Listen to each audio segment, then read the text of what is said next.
Hi, I'm Rob Cram, and today we're taking a look at the terminal reality developed first-person adventure game The Walking Dead Survival Instinct, which is based on the popular TV series and not to be confused with Telltale Games' point-and-click adventure. Survival Instinct is a prequel to the events of the TV show and is based on the comics. The game is set in Georgia and follows the actions of the character Daryl and Merle Dixon, who are bikers caught up in all the zombie madness. From the offset, the game throws players into a tutorial which highlights the basics of the gameplay, which revolves squarely around sneaking past zombies or sneaking behind them to perform one-hit stealth takedowns, something you'll be doing a lot of, and finding items to progress the story.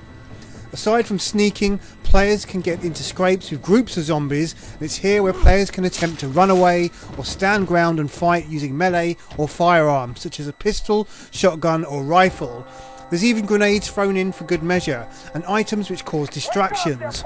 For the most part, the game is more stealth based, as often or not you're getting attacked by more than one zombie is likely to result in death.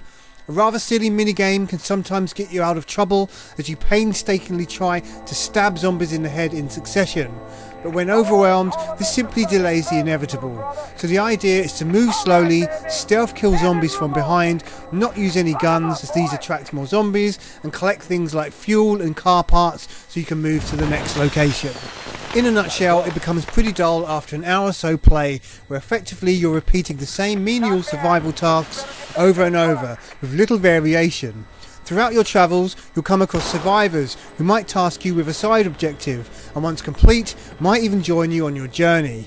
However, your vehicle can't house too many passengers, and so there's a little bit of management thrown in. Savvy gamers will look at the extras tab on the main menu to see which passengers offer the best rewards once the game is completed, and make a point of leaving behind those who don't fit in. Prior to the driving sections, which are handled via a non-interactive scene, players are asked the chance for supply stop-offs en route, with the highways being less favourable for supply stop-offs and risky for car breakdowns. Basically, players stop off at various points on the journey to gather more fuel or parts and supplies. The whole process is simply repeated for the entire game. When players eventually reach their destination, they can then send any passengers off to forage for food, fuel and other items. They can be equipped with weapons and have their health topped up to increase their success rate, also bearing in mind their preferences, whether that be blunt weapons or stealth. Survival Instinct is pretty dull in terms of graphics, but most of the environments look the same and offer little variation, especially in the inhabited areas.